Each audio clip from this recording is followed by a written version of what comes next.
in the early morning hours of April 26, 2006, a 52-year-old Iraqi man, Hashim Ibrahim Awad, was shot dead next to a ditch on the side of the road. Members of the Marine Foot Patrol, led by Sergeant Larry Hutchins, claimed they came upon Awad planting an IED on the side of a dirt road about 500 yards from his home and killed him after a brief gun battle. Awad's neighbors and family, however, claimed that the Marines took the 52-year-old man from his home that night, shot him 4 times in the face, and planted a shovel and an AK-47 next to his body. An investigation followed, and soon the 7 Marines and 1 Navy corpsman faced life in prison for their roles in the Iraqi man's death. The urge to join the military had kind of been there for a while. September 11th kind of just solidified it. The Marines just seemed like the people that got the job done. I wanted to, travel, see the world, do what the commercials say, I want to be a few to proud. They told us, like, yeah, you guys are probably going to Iraq. So I'm like, all right, well, Mom, Dad, lady, I'm going to Iraq. Quite a few of them who came running after 9/11, and they found themselves, certainly in the Hamdania case, in what the commanding general calls the morally brutalizing environment of war in Iraq. A squad that was on ambush duty decided to go into business for themselves. The family of Hashim Ibrahim Awad alleged that U.S. forces pressured him to act as an informant, and because he didn't agree, the family says he was murdered.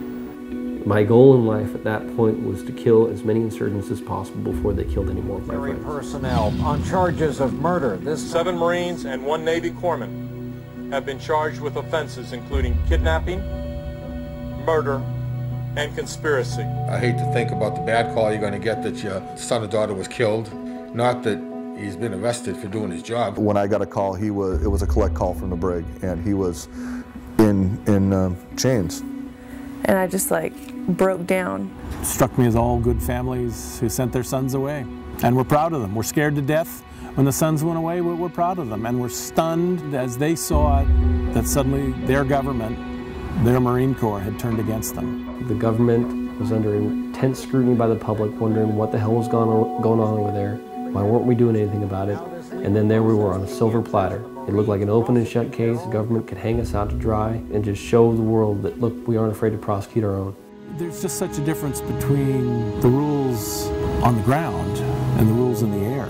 We seem to have a greater latitude for civilian deaths when it's done from 20,000 feet with a so-called smart bomb than we do when it's done by 19-year-olds coming within 60 feet of the target and squeezing the trigger of an M16. What has happened to all these young heroes that we send over there who come back either as basket cases or snap while they're over there?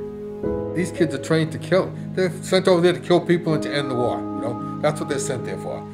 I think it was just a matter of time before something like this came out. I don't think you guys understand what's going on over there. What I did was right in my eyes because it saved lives.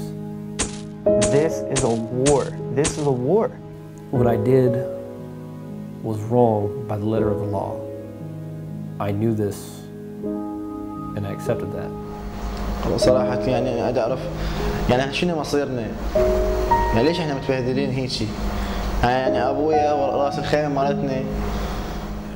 Pray for me, have everybody pray for me because a lot of stuff going on and I'm scared, so I love you guys.